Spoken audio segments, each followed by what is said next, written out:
this is Art, and today I'm going to try coloring in a Shojo style using markers on clipstudio paint. Now, if you don't know, Shojo art is this really soft, emotional, almost romantic style that's super common in manga aimed at young girls.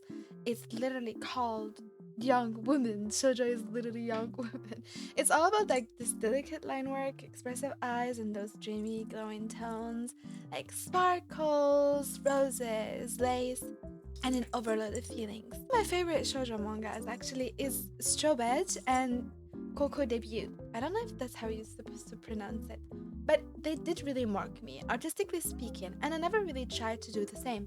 So we're gonna attempt and do it today. Let's get straight into it. So the brushes I'm using are these ones right here. I just wrote marker in the search of the materials in Clip Studio Paint, and these are the ones I'm gonna be coloring with today. So this is the first piece. Now, I already colored it without recording. I'm very sorry, I forgot. But what I'm doing right now is just adding a little bit of definition by taking a deeper color of the hair. I color blocked everything beforehand and I was attempting to color it, but I noticed I could add some changes to this. What I am doing right now, I am adding more definition, softening the hair and make it look like this silky, smooth, beautiful, cutesy hair. At one point, I started to realize that you're not really supposed to give it as much details as I'm doing right now. It's supposed to stay very dreamy and everything, so I kind of flopped, I'm not gonna lie.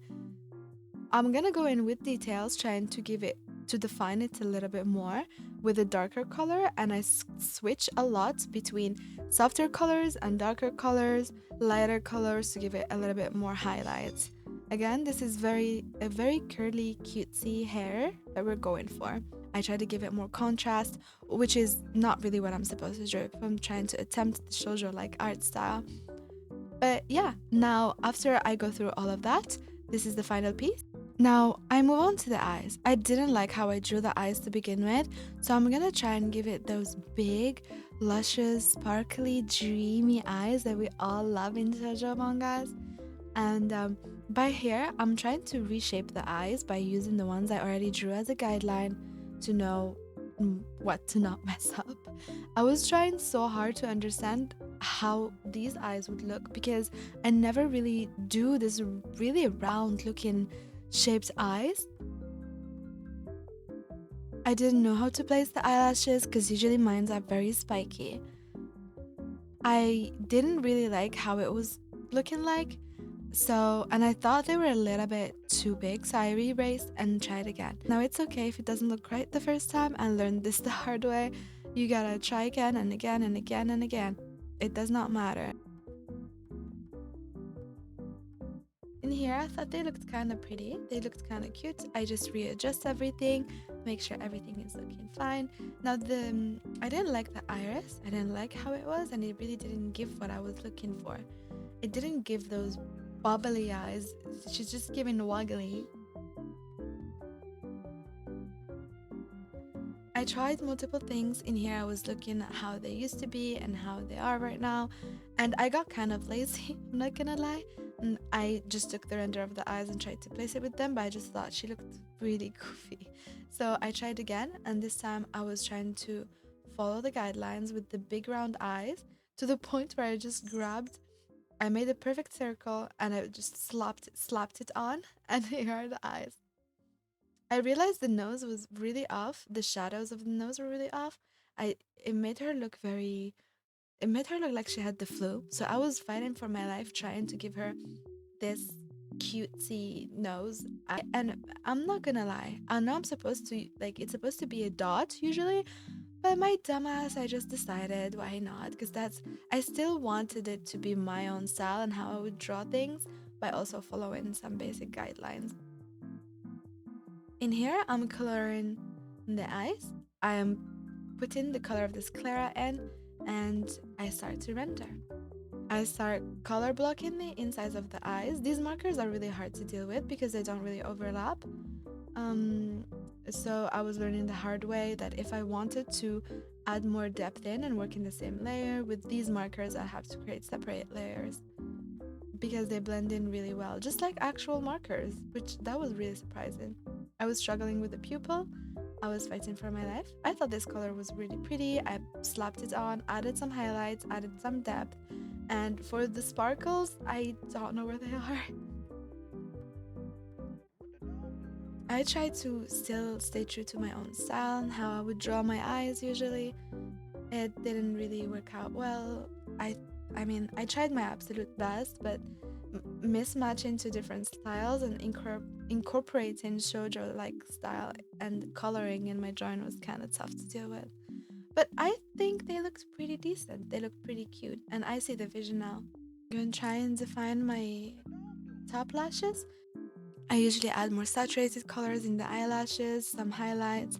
I'm not gonna lie, it didn't really turn out really pretty, but I'm trying my best.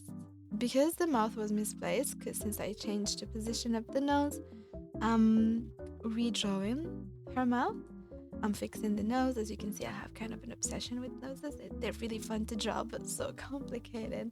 In here, I found the perfect shape of her mouth and the perfect shape of the nose. And I think that this turned out really cute. Like how soft and fragile she looks is just really pretty. I just slapped in a color from her cheeks and put it in her mouth, and I also added some shadows to the nose. I forgot to record this part, I was kind of stupid, but I think it looked really good. And as you can see right here, all the shadows I redefined with a lighter blue colors, and I slapped it on.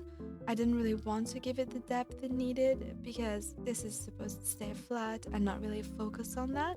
It's really supposed to focus on feelings and the overall mood of the drawing. I'm going over the hair one more time. I thought it looked a little bit sloppy. I didn't really like it, so I tried to clean it up as much as I could by adding more details, defining the hairs. What I really like about rendering hair is definitely highlights. I love rendering it. I love adding shiny little strands. I love giving it more dimension. It's such a fun time. It's probably my favorite part of painting.